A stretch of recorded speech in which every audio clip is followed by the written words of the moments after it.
Well, we had a fascinating workshop today, starting at 10, going to 3, but the time flew by. We had a lot to talk about because identity is one of the largest subjects around. But luckily, we started with a framework provided by Ren.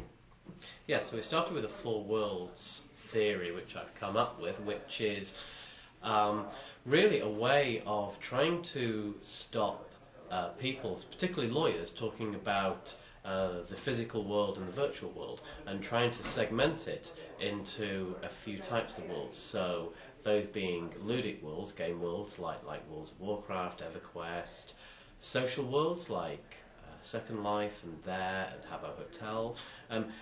These things which may exist, called civic worlds, which are where we get virtual, but we may transact banking, we may interact with the government, and then there's this physical world that we have here. And really we threw the challenge out to the audience to try and think about identity within these spaces, and is it the same identity? Does it change? What kind of technical things mark it, and can identity transfer between different worlds, and then threw it out to the audience. And they quickly started talking about the importance of trust and reputation in all of these worlds. And we decided to contrast World of Warcraft with Second Life in terms of the identity management issues there and potential conflicts between and among players, the game designers, and perhaps even the state about the treatment of identity there.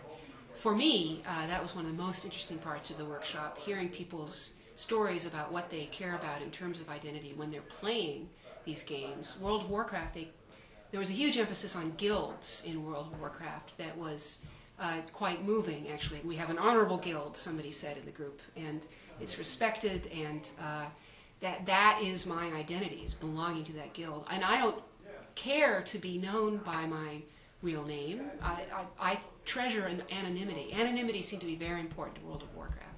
Second Life, very different society, very individual. And in fact, the idea of buying and selling an avatar in Second Life is incomprehensible to members of Second Life. That was another very interesting point, I thought. Yeah, I mean, that was one of the big contrasts between the two types of spaces, which really marked the ideas, because if people overanalyze them, they can say, oh, it's just all the same to the level of abstraction. But when you look at what people do and what they want to do, there really are marked differences. And I think one dichotomy that really came out in talking about World of Warcraft is that reputation is all in these spaces, but the one thing that you can't actually put into the space is reputation, because if you do, people game it, and people will corrupt the system because they just see it as yet another thing to play with. That was a very striking point, that actually the first reputation is essential, but you cannot create a reputation system without it being gamed. So players find their own ways to create and maintain persistent identity and reputation. So then I think we started throwing in the law, how the law kind of comes into this, and from my point of view, how we can stop the law coming in and stopping all our fun. And we had some fascinating discussions then about to the extent a virtual world becomes just like a company town, becomes like a city in which people live, providing for all of their needs and wants and daily interactions. The virtual world takes on the role of a government, and so might be subject to First Amendment claims about the speech being cut off of players inside those games to the extent they lose reputation or identity. Lots of other questions about players being upset with each other about treatment of their reputations, and a very interesting discussion ensued about to what extent law enters into a coherent game where being fraudulent inside the game is part of the game. Maybe you shouldn't have standing to make a legal claim at that point.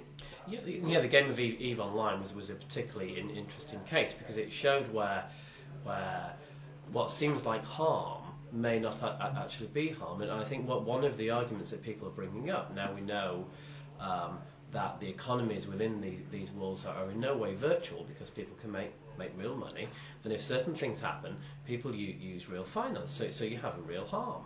But if we look at something like boxing, real harm is caused between two people, yet the law does not suddenly rush in and say, stop hitting each other. It says don't shoot each other, but it doesn't say don't hit each other. So we know that we can allow harm if it provides some social good. But I think really, the kind of harms and the kind of goods which are going on is still very much up in the air. I think it's very hard to actually get a grasp as to really exactly what are these things and where should the lines be drawn. And then we tried to throw it to the floor and the lawyers to say, well, how do we know what the line is? What are those things which mark the line? Is it size? Is it length of time? Mm-hmm. Is it stability of governance? Mm-hmm. And something we all seem to agree on is that to the extent more and more real money is involved in these virtual worlds and identity is tied to huge amounts of money, law gets more interested. And I think we can't be more specific than that right here, sitting now in 2005. There will be more cases about these issues. We then took a break for an extended and joyful lunch period and came back to yet another really great part of this workshop. Want to describe what we did then? Yes, so there we decided that we talked in the big group and really done some information sharing and tried to get everybody onto the same page or at least within the same book or maybe the same library. Opus. Yes.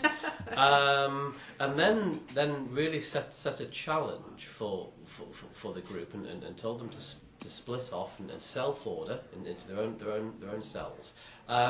The challenge was to think of the kind of rule sets that we should think about with these different types of worlds. So saying take the assumption of the four different worlds, and what were the three questions exactly? Well, and decide how those rule sets should treat, create an ideal world, decide how those rule sets should treat the rights of players, of the game designers themselves, and also allow for transportability of identity to the extent you think that's an important vector for the future. Of course, the groups all rejected the question, which is our plan, and which is fine, and split off and started discussing different ways of having standardized treatments of identity across worlds. And we had a really very interesting set of proposals come back from the three groups.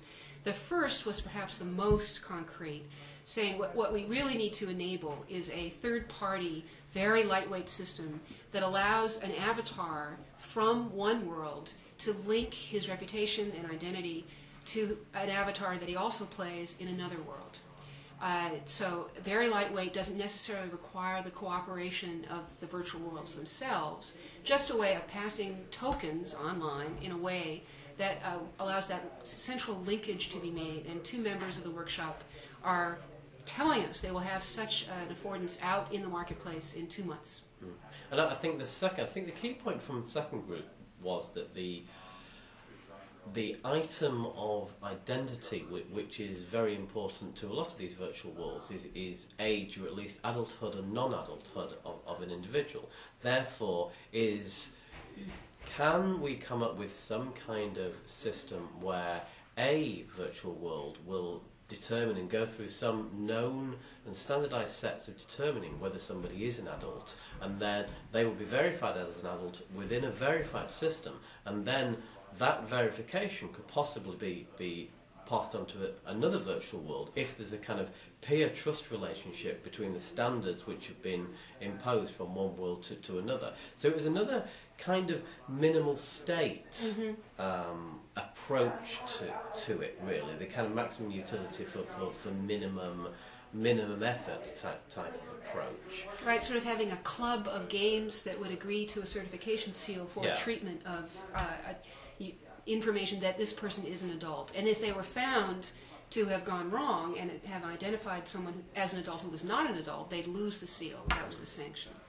And then the last group seemed to reject the entire notion of answering the question, or that possibly even being a question, the question being valid, right. which was a fine thing to do.